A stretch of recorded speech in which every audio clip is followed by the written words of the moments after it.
ময়দানে এবার পালাবদল হতে এই রং বদলের চেষ্টা মমতার ভাইয়ের। ময়দানে টিকে থাকতে বাবুনের ক্রীড়াপ্রেমী ফর্মুলা। অরূপের সঙ্গে বনিবনা হতো না, নিশীথের সঙ্গে কাজ করতে চাই। 2013 থেকেই আমি কোন ঠাসা, যন্ত্রণা কেউ বোঝেনি। টিভি9 বাংলায় মুখ খুলে শিবির বদলের ইঙ্গিত বাবুনের। মমতার আমলে ক্রীড়া সংগঠনে কোন ঠাসা ছিলেন মমতারই ভাই, তুমুল জল্পনা। পরিবর্তনের পর বক্সিং ও হ্যান্ডবল সংগঠন থেকে আগেই ইস্তফা দেন মমতার ভাই। আমি যে ক্রীড়ামন্ত্রী থাকে আমি সেই ক্রীড়ামন্ত্রীর সঙ্গে কাজ করি।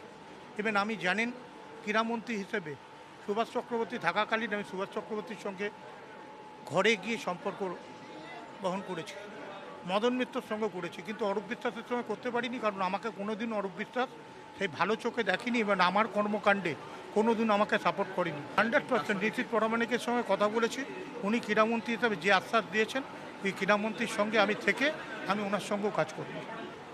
আমি 13 সাল থেকে কোন কথা, আজকে থেকে না, 13 থেকে আজকে 26 সাল পর্যন্ত, এটা অনেকে জানে না, আমি ভিতর থেকে কষ্টে কাউকে বলতে পারিনি।